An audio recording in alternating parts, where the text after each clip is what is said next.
एक बार एक पंडित और उसकी पत्नी गांव में रहते थे। वे एक छोटे से घर में एक नदी के किनारे रहते थे। वे बेहद गरीब थे और जीवन यापन करने के लिए बहुत संघर्ष करते थे। पंडित अपनी पत्नी को कई सुख भोग देकर खुश करना चाहता था। एक दिन पंडित झील के पास बैठा था, जबकि उसकी पत्नी रसोई में काम कर रही थी। पंडित शांतिपूर्ण दोपहर में कुछ प्रार्थनाएं कर रहा था। जब उसने अपनी आंखें खोली तो देखा कि झील पर एक सुंदर सुनहरा हंस उसकी ओर आ रहा है। हंस के पास कई चमकीले सुनहरे पंख थे जो बहुत सुंदर थे। हंस नदी के किनारे चला गया और पंडित का अभिवादन किया। हे पंडित, मैंने देखा है कि तुम और तुम्हारी पत्नी बहुत कठिन जीवन जीते हो। मैं आप जैसे अच्छे लोगों की मदद करना चाहता हूँ। तुम बहुत दयालु हो मेरे दोस्त। भगवान ने मेरी प्रार्थना सुन ली। तुम्हारे पंख कितने सुंदर हैं। क्या वे असली सोने से बने हैं? जी, ये असली सोने के हैं। मैं आपको एक एक करके अपने सुनहरे पंख देकर मदद करना चाहता हूँ और आप उन्हें बेच सकते हैं। इसके जरिए जुटाए गए पैसों से आप लोग आसानी से आराम से रह सकते हैं। यह बहुत अद्भुत है। कृपया हमारे नम्र घर में हमारे साथ आएं और रहें। मुझे यकीन है कि मेरी पत्नी तुमसे मिलना बहुत पसंद करेगी। पंडित हंस को घर ले गया और अपनी पत्नी को दिखाया।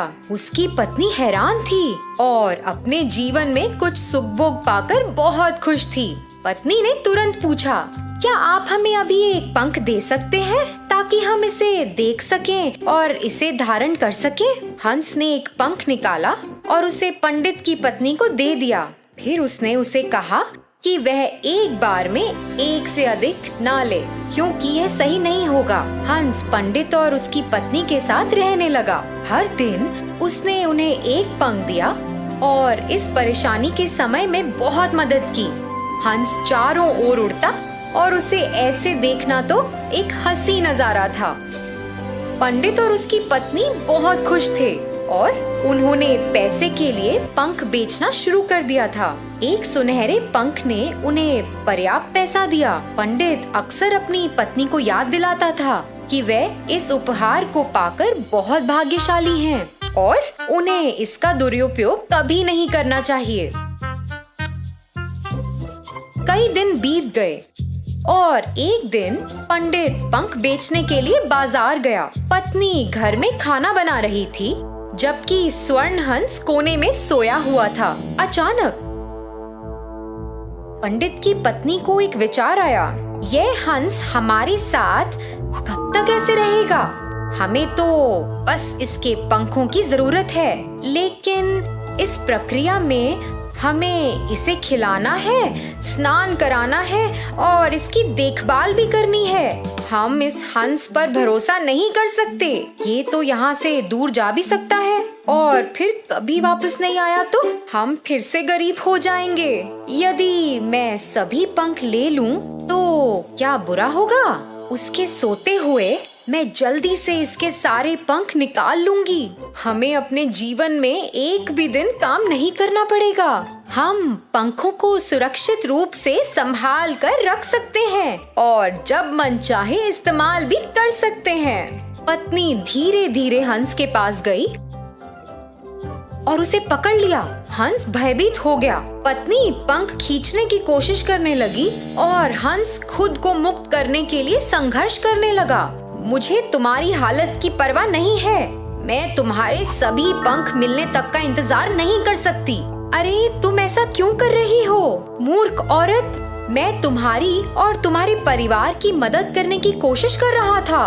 तुम एक लालची महिला हो और तुम जीवन के सुख भोग के लायक नहीं हो, क्योंकि तुम उनका दुरुपयोग करोगी। तुम्हारे पति तो तुम्हारे लिए सबसे अच्छा चाहते थे, लेकिन अब तुम अपना अवसर खो चुकी हो। मेरी इच्छा के अनुसार मैं तुमको स्वर्ण पंख देता रहा। अब मुझे लगता है कि तुम्हारी मदद करने की कोई आवश्यकता नहीं है। अब मेरे पंख तुम्हारे लिए बस एक पक्षी के पंख से ज्यादा कुछ भी नहीं है। मैं इस जगह से जा रहा हूँ और कभी वापस नहीं आऊंगा। हंस ने वहाँ से निकलने के लिए संघर्ष किया और फिर उसने पंडित की पत्नी को जोर से चोंच मारा और खिड़की से बाहर उड़ गया। पंडित बस घर में घुसा ही था जब उसने हंस को उड़ते देखा। तुमने हंस के साथ क्या किया? जी, मुझे इसके सारे पंख चाहिए थे और यह मुझे लेने नहीं दे रहा था। मैंने तुम्हें उन्हें नहीं लेने के लिए कितनी बार कहा था। तुमने सब कुछ बर्बाद कर दिया है और अब हम बाकी के जीवन जीने के लिए फिर से गरीब